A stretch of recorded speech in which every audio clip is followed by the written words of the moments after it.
हुए थे, बहुत ज़्यादा वायरल भी हुई थी। रुकैया की कहानी भी कुछ उसी तरह से है। रुकैया के मुताबिक शादी के दिन ही उसके रिश्तेदारों में दरार पैदा होना शुरू हो गई थी। बकौल उसके दरार की वजह ससुराल वालों का रवैया था।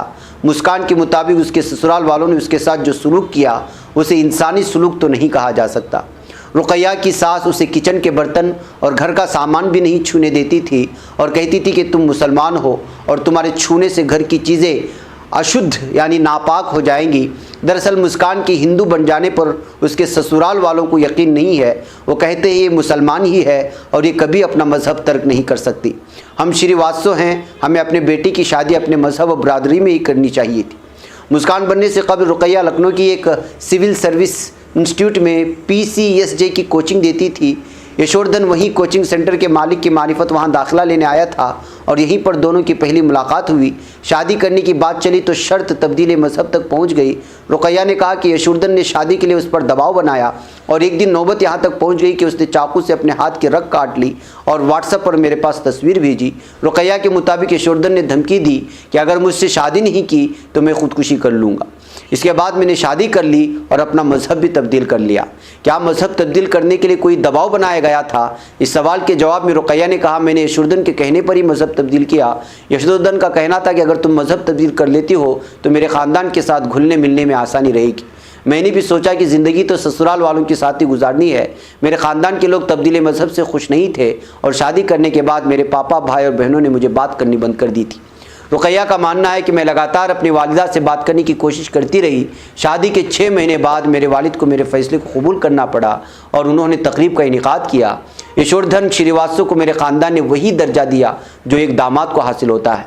शादी के बाद रुकैया की ज़िंदगी अजीरन बन गई। नाज़रीन, जी हाँ, उसके बकौल सास कहती है कि मैं किसी एससी लड़की को तो अपने यानी दलित लड़की को तो अपने बेटी की बहू बना सकती हूँ, लेकिन तुम्हें यानी मुसलमान नहीं। मुझे घर का सामान छूने नहीं दिया जाता था, यहाँ तक कि एक कमरे से दूसरे कमरे में जाने पर भी गालियाँ दी जाती थी। मुझे सिर्फ अपने शौहर के साथ सोने की इजाज़त थी, जिस पर मैं सोचती थी कि क्या मैं कोई इस्तेमाल की चीज़ हूँ। मैं मुसलमान से हिंदू बन चुकी हूँ, फिर भी मुझे घर में हो रही पूजा में शामिल नहीं होने दिया जाता था। अगर मैं मंदिर में बैठ जाती तो मेरी सास मुझे वहाँ से ये कह कर के उठा देती कि ये नापाक हो जाएगा। मुस्कान का कहना है कि मैं पूरी तरह बर्बाद हो चुकी हूँ। मेरे मैके वाले मुझे हिंदू कहते हैं और लान तान करते हैं क्योंकि मैंने एक हिंदू से शादी की। कोई मुझसे बात करना भी पसंद नहीं करता। मैंने किसी तरह अपनी माँ को राज़ी करके एक बरामदे में अपना बिस्तर लगाया और घर वालों से कहा कि मैं आप पर बोझ नहीं बनूंगी, मुझे थोड़ा वक्त चाहिए, मजबूत हो जाओ, फिर अपने लिए इंसाफ की लड़ाई लड़ूंगी। मुस्कान का कहना है कि जो मेरे साथ हुआ वो कानूनन जुर्म है। मेरे शौहर ने मेरे साथ धोखा किया। मेरे वालिदैन कहते हैं कि मैं हिंदू हूँ और ससुराल वाले कहते हैं कि मुसलमान हूँ। मैं ये साबित करने की भी लड़ाई लड़ रही हूँ कि आखिर मैं क्या हूँ। लेकिन मेरा एक सवाल ये भी है कि क्या इंसाफ का तराजू किसी का मज़हब देखकर इंसाफ करता है?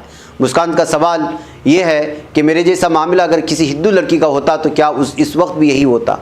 उसका कहना है कि चूँकि मैं मुसलमान थी और मेरा शौहर हिंदू, इसलिए पुलिस ने मेरी शिकायत को संजीदगी से नहीं लिया। तो नाज़रीन, रुकैया की ये कहानी और जिस तरह से उन्होंने बयान सामने लाया है उसको देख कर के महसूस होता है कि उन्होंने इस दिवाजी ज़िंदगी अपने ससुराल में किस अंदाज में बिताई होगी, उनकी जहनी हरासानी कैसी होगी। गालियाँ जब दी जाती थी, मुसलमान का लफ्ज़ जब उनके अपने ससुराल वालों के यहाँ पर एक गाली बन जाए तो आप महसूस करें कि किस तरह की जहनी तकलीफ़ होती होगी।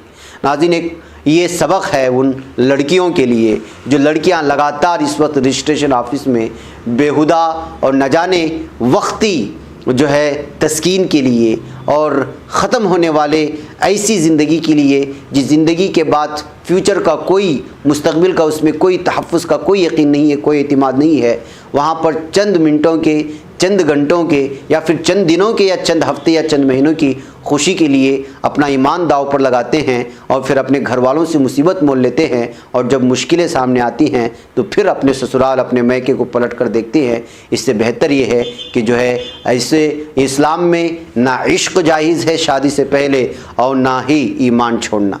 तो आप अंदाज़ा लगाएं, दोनों गुनाह है। तो ऐसे हालात में जो है फ्यूचर यानी मुस्तकबिल की ज़िंदगी जहन्नम बन जाती है।